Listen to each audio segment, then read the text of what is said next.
On October 26, 2016, 23-year-old Angie Barlow went to a private party at the Landmark Apartments in Indianapolis. She was vibrant, playful, and close with her roommate Mona. That night, she sent a light-hearted Snapchat from the bathroom, laughing just like in her texts. At 3:29 a.m., her blue Pontiac was seen on surveillance leaving the complex, with a black sedan driven by Raven Miller following close behind. 12 days later, Angie's car was found abandoned. 8 months later, her body was discovered, buried in the backyard. What we still don't know is deeply unsettling. Why did Raven and Barron lie? Who really lured Angie to that party? And why did one of them ask Angie's mother, "Do you want to know her last words?" The clues are there, if you know where to look. It all started with a single text. Join me for another ride through the strange, odd, and mysterious here at Odd Mystery Stories.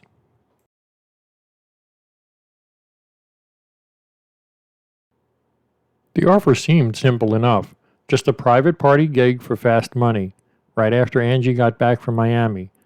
She sometimes took private party bookings, but this one felt different. The message came from an unknown number with no name attached, just a gate code to the Landmark Apartments and a request for black or red lingerie. That was enough to make her roommate Mona uneasy. She told Angie not to go, but Angie had bills piling up and the timing felt too perfect to ignore. She sent Mona the address before leaving and joked, "Doing a private party at this address just in case I go missing. Lol." It was their kind of dark humor, but Mona would replay the message for months. The invitation felt off. It came late, the details were vague, and the number wasn't saved in Angie's phone. Still, she went, hoping the $200 would help her catch up. She never texted to say she arrived, and that silence, it wasn't like her.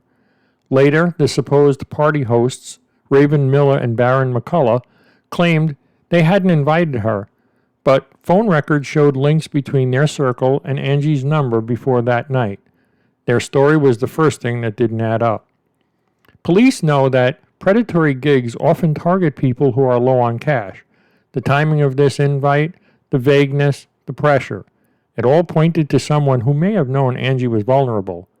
What happened after she passed through that gate is still unknown. But the next clue wouldn't come from a call or a message.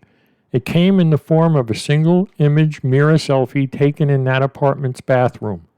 It would be the last time anyone saw her alive.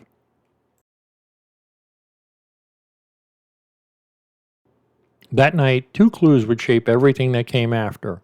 One digital, one mechanical. Angie's final Snapchat went out at 11:45 p.m. It showed her in the bathroom of the Landmark Apartments, looking relaxed and ready. Nothing in her expression hinted at fear. But a few hours later, the investigation shifted from phones and messages to something more tangible, surveillance video. At exactly 3:29 a.m., Angie's blue Pontiac pulled up to the gate and exited the apartment complex. Just seconds behind it, a black sedan, registered to Raven Miller, followed through. The two cars moved as if connected, the gate opening once and letting both pass. It didn't look random. It looked planned. When the police questioned Raven and Barron, they claimed Angie left with the stranger. But the footage didn't support that. Raven's car stayed close, too close, matching every pause and turn. She wasn't just watching, she was stalking. The route they took after leaving the complex raised even more concerns.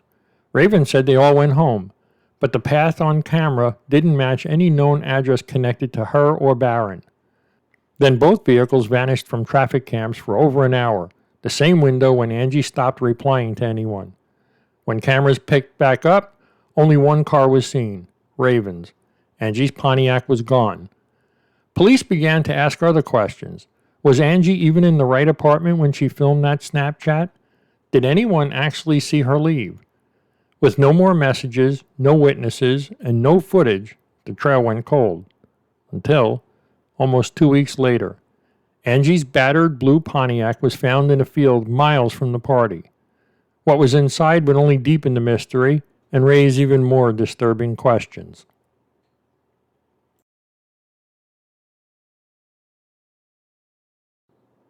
12 days after Angie vanished, her blue Pontiac was found in a remote field, about 8 miles from the party. The car had plowed through a barbed wire fence. Its front end was gouged, headlights smashed, sides dented. For someone like Angie, who kept her car spotless, it didn't add up. Inside it looked worse. Seats were torn, her belongings were scattered, debris littered the floor. Investigators swabbed an unknown liquid for DNA. They never revealed the results, but its presence hinted at violence. Stranger still, there were no obvious traces of Angie. No fingerprints, no hair. Nothing where you'd expect it. The driver's seat was pushed far back. The mirrors and controls were adjusted. Whoever drove the car last was in a hurry and tall. The ignition had been left on, the battery drained after running for days, and the driver's door left slightly open, like someone got out fast and didn't look back. No one nearby reported seeing or hearing anything. The car had been dumped. But why there? It wasn't a place Angie ever went to. It wasn't near any of her friends. It was far enough from the party to slow the search, but not far enough to seem random. The location suggested panic and strategy. Hoping to spark answers, Angie's family offered a $5,000 reward, but the tips that came in, they led nowhere. Which begged the $5,000 question. Was someone staying quiet on purpose? What should have been a break in the case only added to the confusion. Then, something else surfaced, something unexpected. Money was disappearing, and it was coming from inside Angie's family.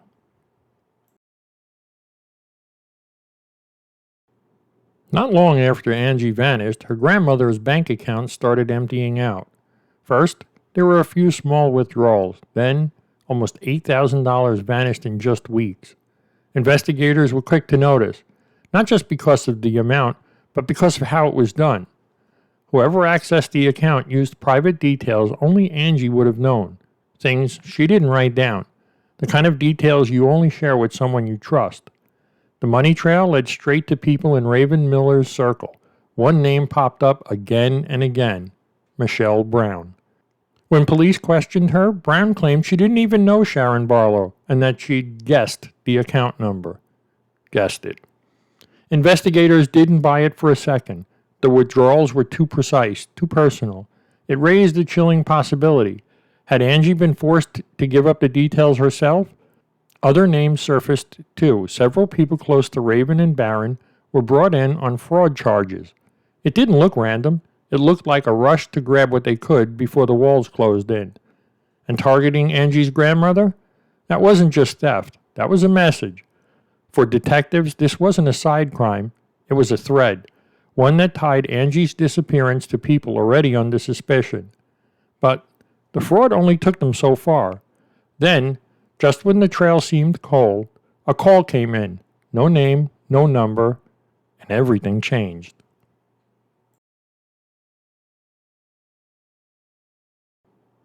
The voice on the other end didn't give a name, just an address and a warning. There was a body in the backyard. The police arrived at a vacant home on the 5300 block of East 43rd Street in Indianapolis, less than 10 miles from where Angie was last seen. The property was tied to Baron McCullough. Someone in his family had rented it before. Investigators immediately flagged the connection. Cadaver dogs circled the yard, then stopped near the fence. Officers began to dig. Just inches below the surface, they struck something solid. Angie Barlow had been found. Her body was badly decomposed, but her tattoos, the same ones she proudly shared with her friends, made identification immediate. The grave was shallow. The dirt was packed in fast. This wasn't the work of someone grieving. It was the work of someone hiding something. The location? 14 minutes from the party, just far enough to delay the suspicion, but close enough for someone who knew the area. Once Angie's body was found, the case shifted from a missing person to a homicide. The coroner's office never fully released the details, but leaks confirmed she'd been shot. The burial didn't suggest a random act, it suggested planning, just enough to let the trail go cold. The caller who led police there? Still unknown. The police never revealed whether it was guilt, fear, or pressure that drove someone to speak, and even with the grave uncovered, the silence remained. As detectives traced Angie's final hours, one chilling moment refused to fade. Raven Miller turning to Angie's mother and asking, "Do you want to know her last words?"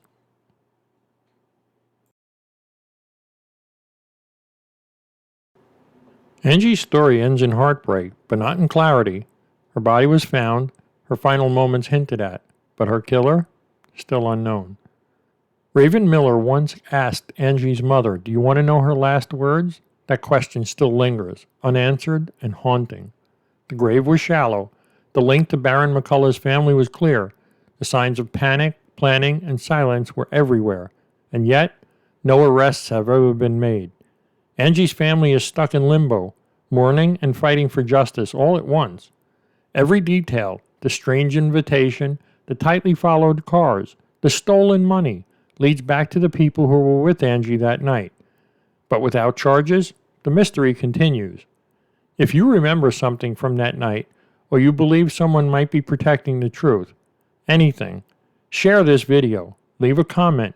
Your voice could be what finally breaks the silence. Angie's story isn't over. The truth is still out there, and someone, somewhere, knows exactly what happened. Hey, thanks so much for watching this story. If you're into true crime and odd mysteries like this one, I'd love for you to check out my new e-reading list over at bookshop.com. It's filled with gripping thrillers and mystery books I think you'll love. And if you'd like to support the channel and help keep these stories coming, you can join me on Patreon. Even buying me a virtual cup of coffee makes a huge difference. I truly appreciate your support. You'll find both links right below in the comments section. See you in the next one. Thank you.